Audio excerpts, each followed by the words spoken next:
Hello everybody, my name is Brady and we are back with another React video, and today we are going to be checking out Historia Civilis. He's been recommended to me for a very long time. I never really got around to it, but now we're doing it. I've told you guys that I'm not very good at old stuff. The further back you go, the less comfortable I get with it. So once you start getting into the B.C.E. era, okay, I'm a little bit out of it, but I am very excited to learn a little bit more about it. Just know that I'm not great with it. I had to do my big paper to get my bachelor's degree. I had to do it on something in ancient history, and I trust me, I have no idea how I passed that thing. We've probably got the minimum grade. I don't know. I've been too scared to look at the paper. So I'm excited to get started with this. I didn't know where to start, so I looked at his playlist and I thought, Alexander the Great, that looks kind of fun. It's a 5-video playlist series thing, so that might be pretty accessible to me. At least I know who Alexander the Great is. That's something. So the first one is Philip II of Macedonia. Sorry, of Macedon is what it says on here. I should read the title as it's stated. 359 to 336 BCE. I gotta get used to those numbers going backwards when you work with BCE. I'm just so not used to it. But I do know that he's Alexander the Great's dad. I at least knew that. Or his grandfather, but probably his dad. I'm almost positive it's his dad. So I'm excited to learn about this. I don't know what to expect. I haven't seen this guy's stuff before, and I'm hoping that I end up enjoying it because I'm looking for new people to start checking out. So if you have any new people you want me to check out, comments. All right, let's get this one started.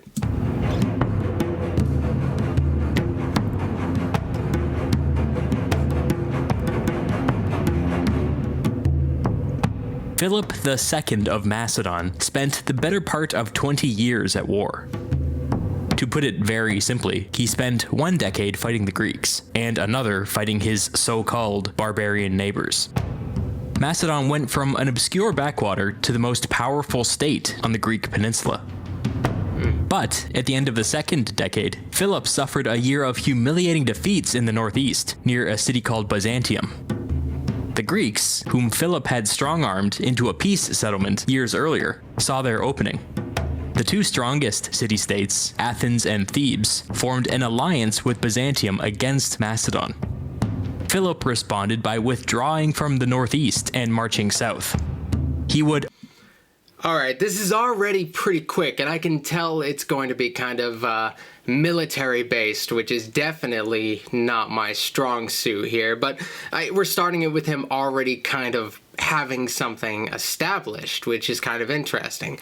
Usually with the beginning of a series, they'll do a lot of building the groundwork to things, but this is also just one episode on Philip II. I think after this we're going to be getting into Alexander the Great, so there's probably a lot of material to cover. Or maybe he'll go back and do the foundation building afterwards. I don't know. Maybe that's how he structures his videos. It's all very new. Philip responded by withdrawing from the northeast and marching south. He would attack the combined armies of Athens and Thebes directly. The two sides met at the Battle of Chaeronea.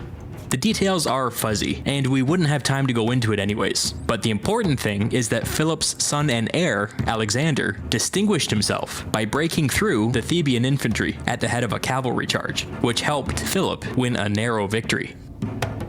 Athens and Thebes promptly surrendered to Macedon. This time, Philip wasn't interested in some measly peace treaty.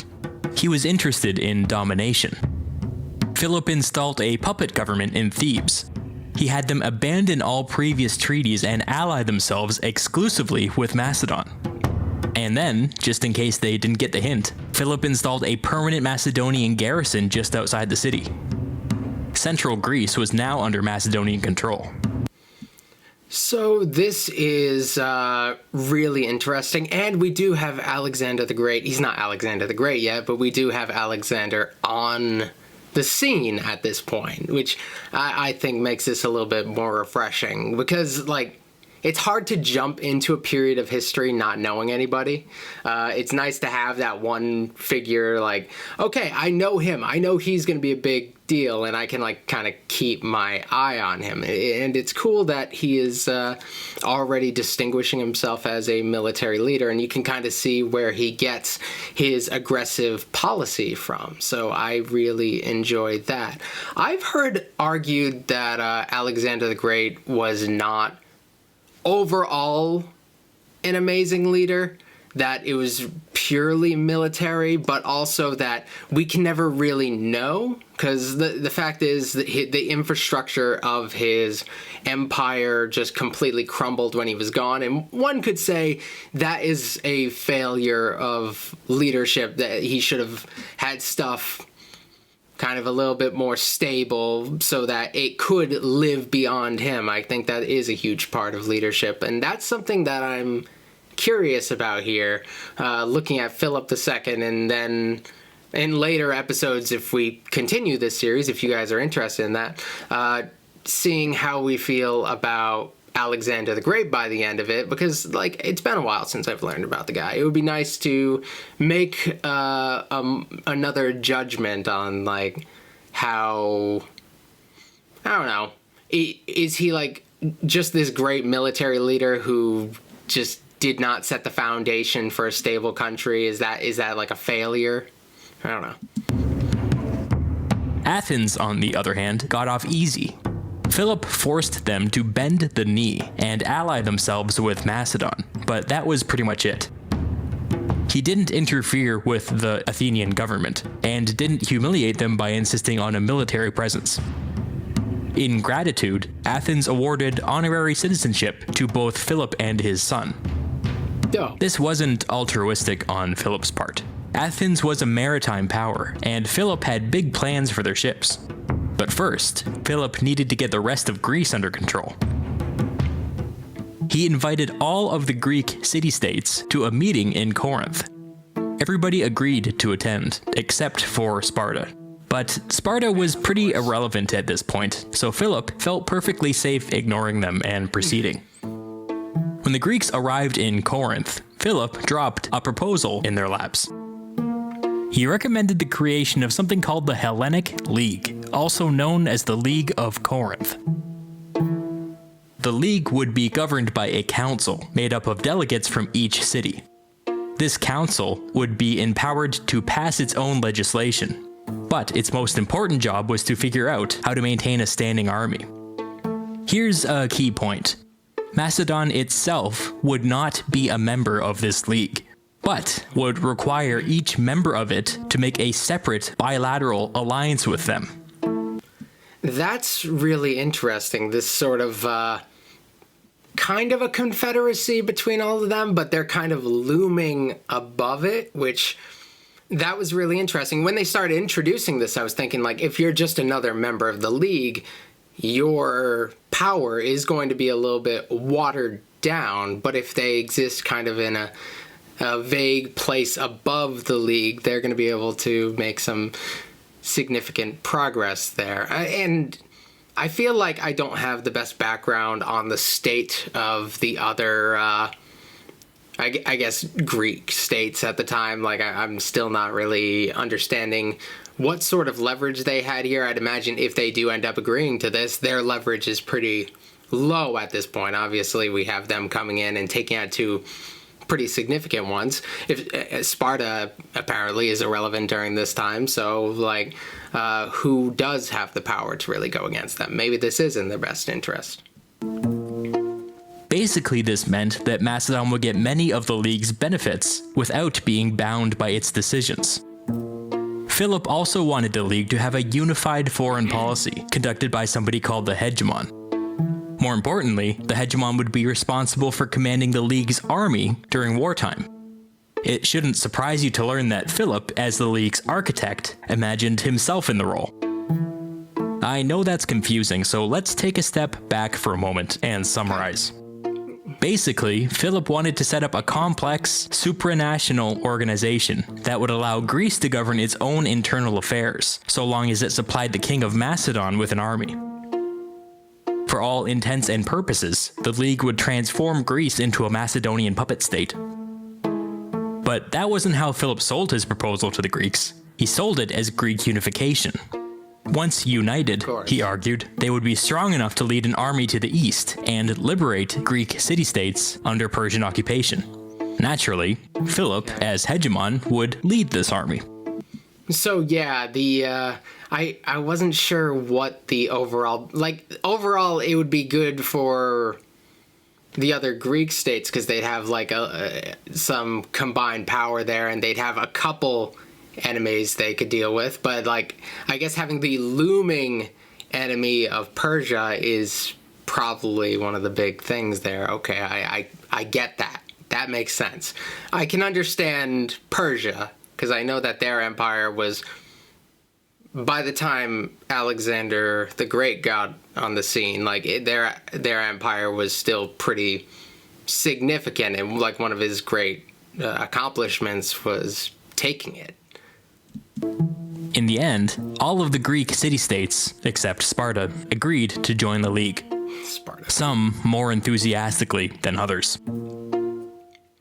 The League of Corinth's first act was to formally name Philip and his descendants hegemon.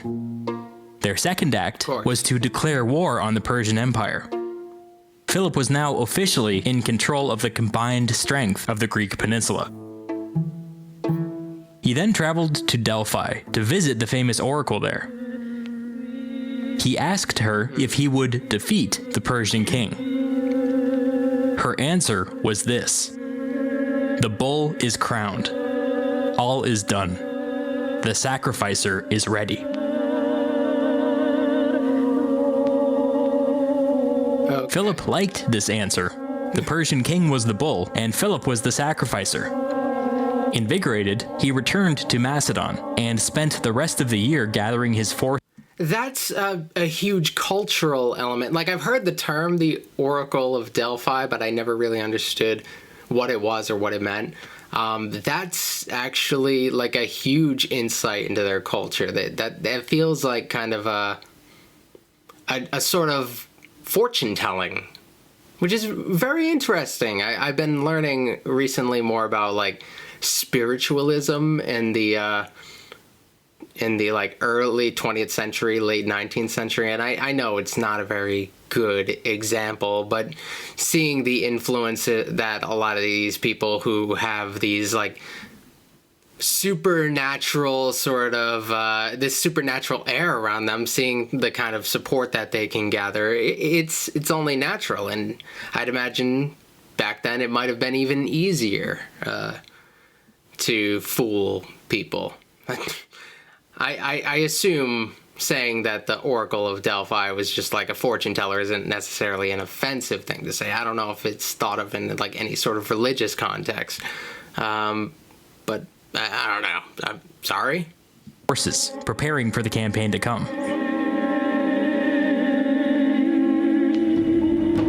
The next spring, Philip sent an advance force of 10,000 men across the Dardanelles to establish a beachhead in Asia.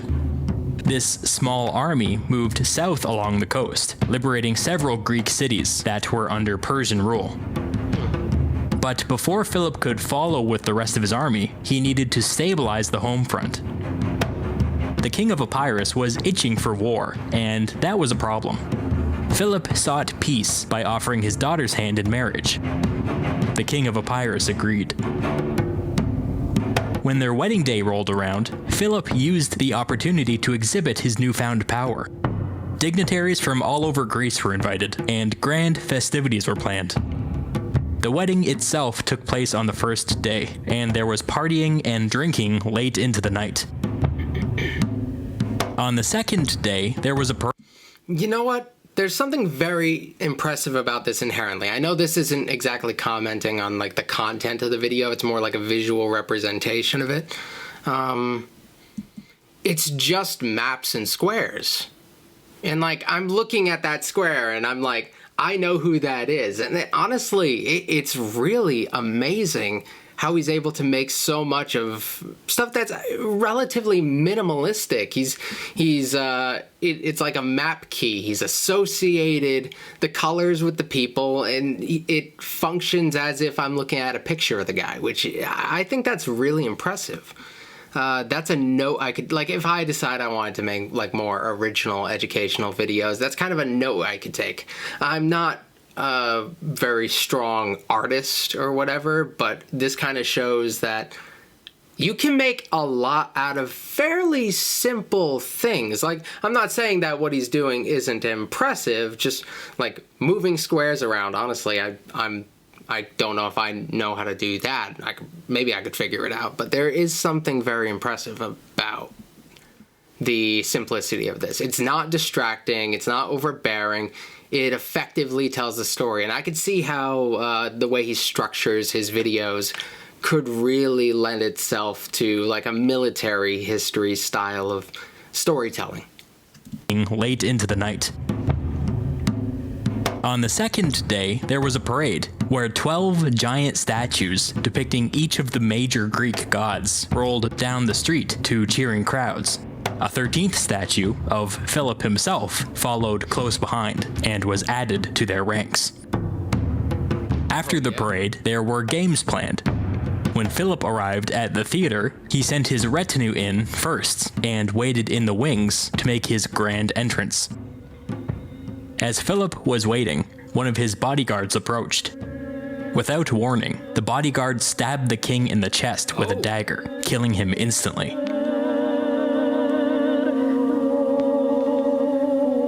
The assassin bolted, running for his horse, which was waiting nearby. 3 young Macedonians took off after him. In his flight, the assassin got tangled up in a vine and fell to the ground. The Macedonians caught up to him and ran him through with a spear. Like, that's such effective storytelling, and it's just squares on a screen. That's kind of fascinating. With the substance of this, I didn't know he was assassinated. That's actually really interesting. So Alexander's gonna, like, be thrown kind of right into this, I'd imagine. I didn't really understand the foundations of what made up Alexander the Great, so he does have a lot of infrastructure already set up for him, which I think is something that I didn't appreciate nearly as much before watching this video. So it's already done a lot for kind of setting the foundation for his story. So I think that's really good. The king was dead, and so was his killer. Philip wasn't the sacrificer. Philip was the bull. Oh, they were right. Damn it. This murder remains an enigma to this day. We don't know all of the details, but here's what we do know. Philip's bodyguard turned assassin was actually one of his ex-lovers. The king had callously tossed the young man aside after a brief affair, and there was some bad blood between the two. This same ex-lover was later the victim of a horrific sexual crime committed by Philip's father-in-law. When Philip's ex-lover told the king about it, he expressed sympathy but did nothing. This caused further animosity between the two. So when he first said, like, when he first started building this up, I'm like, did Philip, like, screw his wife or something? That's the first thing that comes to my mind. And then you start saying that, and I'm kind of taken back a little bit, like, oh, really? But then I'm like, oh, it's Greece. They kind of have a reputation for that. And like, that's actually really interesting, because you don't get to see a whole lot of stories like this told in a very open way in history. That's something about Greek history that I find very interesting. Their perception of normal relationships. The norms on that have changed so much over time. This could be enough to explain Philip's murder. It's possible that the whole thing boiled down to a personal vendetta. But there are some weird loose ends that don't quite make sense. After Philip's death, the assassin's mangled corpse was put on display for the public. Apparently, Olympias, Philip's widow, was seen approaching the corpse and placing a golden crown on its head. Then, some days later, she had the assassin's body taken down and laid to rest in a place of honor, not far from the king's tomb. This is some strange behavior. Maybe she made a deal with the assassin and promised to see to his burial after the deed was done. But there's one more thing that doesn't sit right. The three men who That's one of those things with a lot more ancient history. The further back you go, the harder it is to find sources on stuff. So there is a lot of speculation, which I think makes it a whole lot of fun. If you have a strong grasp of their culture, values, and like how people generally behaved at the time. So that's, I think, one of the weaknesses, being kind of like just getting into the stuff. I always found it so hard to put myself in people's heads because honestly, I would never come to that conclusion. I don't know. I don't know what I would think about that. But there's one more thing that doesn't sit right. The three men who chased down the assassin in the moments after the murder just happened to be close personal friends with the king's son. We know that the assassin tripped and fell and conceivably could have been taken alive. And yet, these three men killed him on the spot. Maybe that was the plan. Maybe the assassin knew about some wider conspiracy. The sad truth is that we don't know. So this is like implying that Alexander might have had something to do with the killing of his father, maybe to take power. But in that case, I don't think the crown thing makes like no sense to me. It seems weirdly open. That is one of those things that really bugs me about it, and that like I can't really grasp. Like, why would they do that? Isn't that something that like people could see and it would make people talk? That's so strange. But we do know what happened next. At the age of 20, Philip's son, Alexander III of Macedon, ascended to the throne.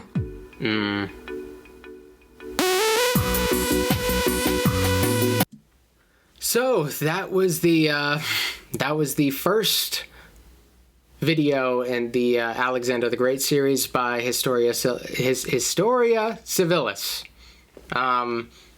If you enjoyed this, I'd like to check out more of his stuff. Let me know in the comments if you did like it. It's like a 5-episode series, so it shouldn't take too long for me to get through it. Let me know. I very well might get back to it.